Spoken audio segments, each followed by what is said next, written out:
السلام علیکم، میں ہوں شاہین اور آپ دیکھ رہے ہیں آشیانہ شاہین کا۔ جیتے رہیے، ہنستے رہیے، مسکراتے رہیے۔ اور بھئی ابھی تک آپ نے میرے چینل آشیانہ شاہین کو سبسکرائب نہیں کیا نا، تو جلدی سے کر دیجیے سبسکرائب، اور باتیں پسند آ جائیں تو لائک اور کمنٹس تو بنتا ہی ہے۔ تو کیونکہ 12 ربیع الاول کا مہینہ ہے تو میں اس میں آپ کو پیارے آقا محمد مصطفیٰ صلی اللہ علیہ وسلم کے واقعات پڑھ کر سنا رہی ہوں، جو وہ واقعات ہیں جو آپ لوگوں نے اس سے پہلے بھی بہت دفعہ سنے ہیں، لیکن جب ہم سنتے ہیں نا یہ واقعات تو پھر ہمارا دل جو ہے اللہ تعالیٰ کی محبت سے اور بھر جاتا ہے اور ہمارا ایمان تازہ ہو جاتا ہے۔ واقعات جو مجھے یاد آیا مجھے بہت زیادہ پسند ہے۔ واقعہ تو سارے جتنے بھی ہیں پیارے آقا کے سب اچھے لگتے ہیں، اور یہ واقعہ تو بہت پیارا واقعہ ہے کہ میرے پیارے آقا صلی اللہ علیہ وسلم ایک دفعہ سیر کے لیے نکلے، صحابہ اکرام ساتھ تھے۔ جب حضور سیر کے لیے نکلے اور جا رہے تھے تو انہوں نے دیکھا کہ راستے میں ڈیرے خیمے لگے ہیں، اور جو خیمے لگے ہیں نا ان کے اونٹ جو تھے وہ باہر گھوم رہے تھے۔ بہت خوبصورت اونٹ تھے، لیکن حضور کو ان میں سے صرف ایک اونٹ پسند آیا، بہت خوبصورت اونٹ تھا۔ تو حضور نے اپنے صحابہ کرام کو کہا کہ بھئی یہ اونٹ تو بہت خوبصورت ہے، خیمے میں جو لوگ ہیں جن کا یہ اونٹ ہے ان سے پوچھو کہ وہ کیا اس کو بیچیں گے۔ وہ لوگ قریب گئے اور جا کر خیمے والوں سے پوچھا کہ بھئی یہ اونٹ کس کا ہے؟ کہا کہ یہ تو سردار کا اونٹ ہے۔ کہا کہ بلاؤ۔ تو خیمے میں جو سردار تھا وہ باہر آیا، پوچھا گیا کہ بھئی یہ اونٹ بیچنا ہے؟ کہا ہاں بیچ دوں گا۔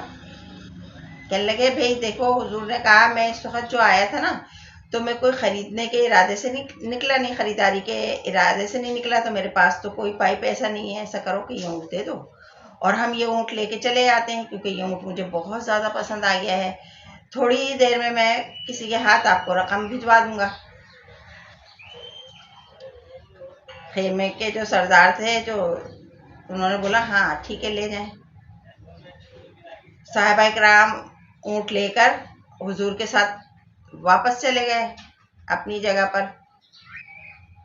اب جب وہ چلے گئے نا تو جو لوگ وہاں بیٹھے تھے ڈیرے میں ان کو ایک دم سے ہوش آ گیا، جیسے وہ ایک دوسرے سے کہنے لگے کہ بھئی یہ جو اونٹ لے کر گئے ہیں ان کا نام پتہ ہے، کوئی ان کو جانتا ہے؟ تو کہا ڈیرے میں جتنے بھی لوگ تھے انہوں نے کہا نہیں ہم تو ان کو نہیں جانتے، لیکن جب یہ بات کر رہے تھے نا تو ان کے منہ سے پھول جھڑ رہے تھے۔ بس میں اس خوبصورتی میں، اس آواز میں، اس شکل میں ایسا کھو گیا کہ مجھے کچھ پوچھنا یاد ہی نہیں رہا۔ دوسرے شخص نے کہا کہ ان کی آنکھیں اتنی حسین تھیں کہ میں تو ان کی آنکھوں کو دیکھتے ہی رہ گیا، سب کچھ بھول گیا اور کچھ کہہ نہیں پایا۔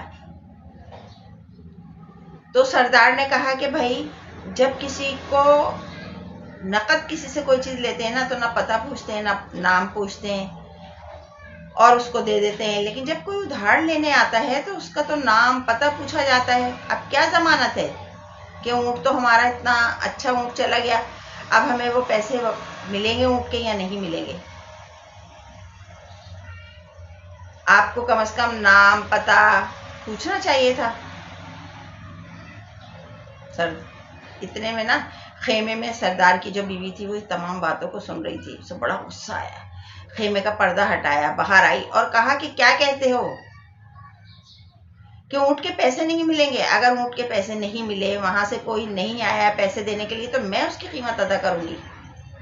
اب تمام جو لوگ تھے نا ڈیرے کے وہ سردار کی بیوی کی طرف دیکھنے لگے کہ بھئی کیا آپ اسے جانتی ہو؟ کہا نہیں میں ان کو نہیں جانتی، لیکن ان کے چہرے کی خوبصورتی، ان کے چہرے کا جو وہ روشنی تھی نا ان کے چہرے پہ، اور بات کرنے کا جو انداز تھا وہ یہ یقین دلا رہا تھا کہ وہ شخص 100% سچ ہے۔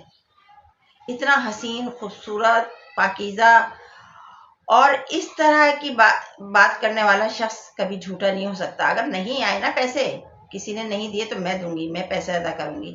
ابھی یہ لوگ آپس میں بات کر ہی رہے تھے، تھوڑی دیر گزری تھی کہ حضور کی طرف سے کوئی شخص آیا اور اس نے تحفے بھی دیے اور اونٹ کی رقم بھی دے دی۔ تو میرے پیارے آقا صلی اللہ علیہ وسلم کا لہجہ، چہرہ مبارک، انداز ایسا تھا کہ لوگ یقین کر لیتے تھے، ان کے دل کو یقین آ جاتا تھا کہ یہ سامنے جو ہے نا ہمارے، یہ سچا ہے۔ اللہ تعالیٰ نے ان کے چہرے، ان کے لہجے، ان کے ہر انداز میں یہ بات رکھی تھی کہ جو ایک دفعہ سن لیتا تھا نا وہ یقین کر بیٹھتا تھا، پیارے آقا کی ہر بات کو مان لیتا تھا۔ اور یہی وجہ ہے کہ پیارے آقا نے بہت سے لوگوں کو مسلمان کیا۔ لوگ ان کی آواز سنتے تھے اور متاثر ہو جاتے تھے، دل میں اتر جاتی تھی۔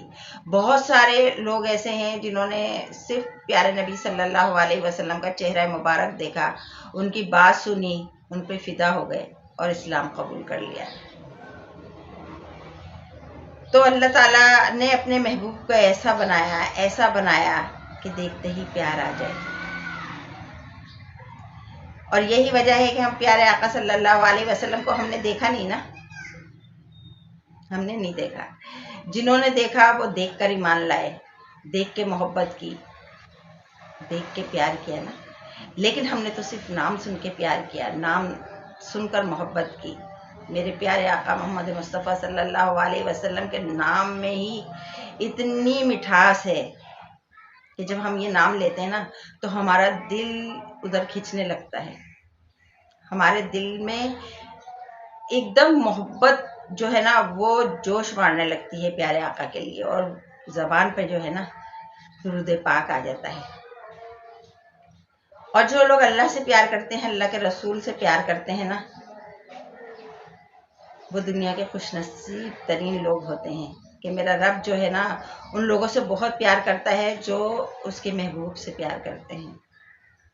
اچھا، 3 جگہوں پہ لکھا ہے، میں نے ایک جگہ پڑھا کہ 3 جگہوں پر جو ہے نا انسان کو اپنے آپ کو ذرا آزمانا چاہیے کہ جب آپ قرآن کی تلاوت کرتے ہیں نا تو آپ کا دل لگتا ہے یا دل گھبراتا ہے؟ ذکر کی محفل ہوتی ہے نا، ذکر سنتے ہیں اللہ کا، اللہ کے رسول کا، تو دل گھبراتا ہے یا دل لگتا ہے؟ تنہائی میں بیٹھتے ہیں نا، تنہا ہوتے ہیں، تو خیالات کا رخ کدھر جاتا ہے؟ اللہ کی طرف جاتا ہے، اللہ سے باتیں کرتے ہیں، یا پھر تنہائی میں بیٹھ کر دل گھبراتا ہے، یا ذکر الہی میں، ذکر کی سوچوں میں اس رب کو یاد کر کے دل لگتا ہے؟ اگر ان 3 جگہوں پر دل گھبراتا ہے نا تو بھائی اپنے دل کو سنبھالو، اللہ سے دعا کرو، کیونکہ دل مردہ ہو چکا ہے، دل مر چکا ہے۔ کیونکہ جب دل زندہ ہوتا ہے نا تو پھر ذکر الہی بہت اچھا لگتا ہے، کلام پاک کی تلاوت بہت اچھی لگتی ہے، حضور کا ذکر بہت اچھا لگتا ہے۔ آج کے لیے اتنا ہی، زندگی رہی نا تو انشاءاللہ تعالیٰ پھر ملوں گی، اسی طرح آپ کو اچھی اچھی باتیں بتاتی، ذکر الہی، ذکر رسول، ذکر مصطفیٰ، ذکر نبی کرتی۔ اللہ حافظ۔